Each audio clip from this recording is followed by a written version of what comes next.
ओणम का दिन। ओणम का त्योहार था। गांव से दादी आई हुई थी। पूरे घर की साफ सफाई चल रही थी। घर फूलों से सजाया जा रहा था। घर के बाहर मम्मी रंगोली बना रही थी। पापा फूलों की लड़ियां घर और आंगन में सजाने में लगे थे। दादी पापा और मम्मी की मदद कर रही थी। माँ जी आप जाइए, आप सफर करके आई हैं, थकी हुई हैं आप, थोड़ी देर आराम कर लीजिए आप। गट्टू और चिंकी उठ गए तो फिर आपको चैन से सांस नहीं लेने देंगे। तभी गट्टू और चिंकी नींद से जाकर बाहर आंगन में आते हैं। दादी को देखकर दोनों ही बड़े खुश होते हैं। ये दादी आ गई, दादी आ गई। ये लो, शैतानों का नाम लिया नहीं और शैतान हाजिर। चिंकी और गट्टू दादी को बिलकते हैं। चिंकी गट्टू तुम दोनों अंदर जाओ और दादी के साथ बैठो। नहीं, मैं भी रंगोली बनाऊंगी। और मैं सजावट में पापा का हाथ बटाऊंगा। देखा, हो गया ना शुरू।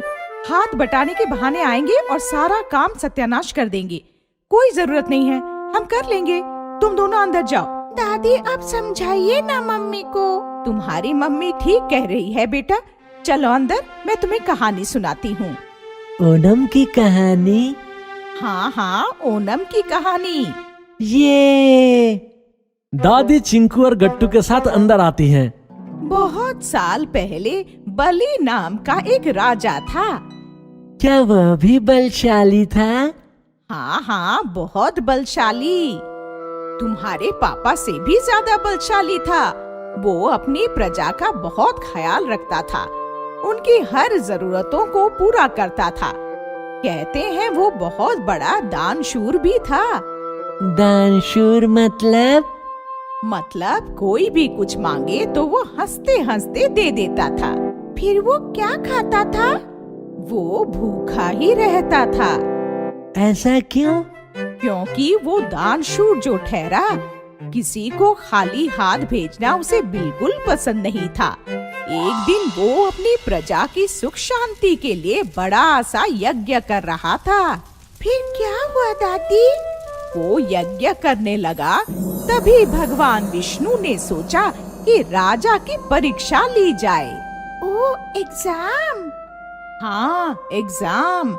भगवान विष्णु ने फिर वामन अवतार धारण किया। मतलब? एक छोटे से ब्राह्मण का अवतार श्री विष्णु जी ने धारण किया और वो राजा के पास पहुंच गए और उन्होंने राजा से दान मांगा। क्या मांगा उन्होंने? Vanilla ice cream? नहीं, 3 कदम भूमि का दान मांगा। राजा बलि को लगा ये छोटा सा ब्राह्मण बस 3 कदम जमीन ही तो मांग रहा है। बलि ने जमीन देने का प्रॉमिस किया। फिर क्या हुआ? फिर क्या था? वामन ब्राह्मण के रूप में आए भगवान विष्णु एकदम बड़े बन गए। उन्होंने पहला कदम धरती पर रखा, दूसरा कदम आसमान पर, तीसरा कदम रखने के लिए जगह ही नहीं बची। फिर क्या हुआ? यह देखकर राजा बलि आगे आए और उन्होंने भगवान विष्णु से कहा कि तीसरा कदम मेरे सर पे रखिए। भगवान विष्णु ने राजा के सर पर कदम रखा तो राजा एकदम पाताल में चला गया, जमीन के नीचे। फिर क्या हुआ? फिर क्या, राजा बलि एग्जाम में पास हो गए। भगवान विष्णु खुश हो गए। उन्होंने राजा को वरदान दिया कि तू पाताल लोक में फंस गया है, लेकिन तू अपनी प्रजा से, अपने रिश्तेदारों से मिलने आ सकता है। फिर क्या था, साल में एक बार राजा बलि अपने लोगों से मिलने आने लगा और राजा के आने पर लोग त्योहार मनाने लगे। बोलो कौन सा त्योहार? ओणम का त्योहार। बहुत अच्छे। दादी, क्या राजा बलि हमसे मिलने आएंगे? बिल्कुल आएंगे। तभी मम्मी आती हैं। आपकी कहानी खत्म हो गई हो तो पूजा शुरू करें। तभी अचानक किसी के रोने की आवाज आती है। ये कौन रो रहा है बाहर? बाहर जाकर देखते हैं तो एक भिखारी पापा से खाना मांग रहा था। हफ्ते से भूखा हूँ साहब, खाना नहीं खाया तो मर जाऊंगा। कोई भी खाना नहीं खिला रहा, आप तो दया कीजिए। अरे भाई, पूजा तो खत्म होने दे, उसके बाद खिला देंगे। यह सुनकर गट्टू चिंकी से कहता है, चलो चिंकी, अंदर चलो।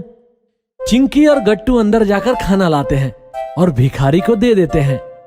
भगवान आपका भला करे, चलता हूं मैं। ये क्या किया बेटा? अभी हमारी पूजा बाकी है। पूजा से पहले कोई खाना नहीं खा सकता। महाराज, बलि भी नहीं। ये क्या कह रहे हो? दादी ने कहा था आज महाराज बलि आते हैं। जैसे विष्णु जी ने वामन अवतार लिया था, वैसे ही महाराज बलि भी भिखारी का अवतार लेकर हमारी परीक्षा लेने आ सकते हैं ना दादी? बिल्कुल आ सकते हैं, पर ये भिखारी बलि ना हुए तो फिर हम महाराज बलि की तरह दानशूर तो बन ही सकते हैं ना दादी? क्या कहूँ मैं इन बच्चों को, शरारती या समझदार? बच्चे ही कहो, क्योंकि बच्चे सच्चे और मन के अच्छे होते हैं। भिखारी को खाना खिलाकर उन्होंने बलि महाराज का आशीर्वाद भी पा लिया और उनकी दानशूरता का सुदृढ़ भी। सच में आज ओणम का त्योहार सही मायने में सार्थक हुआ।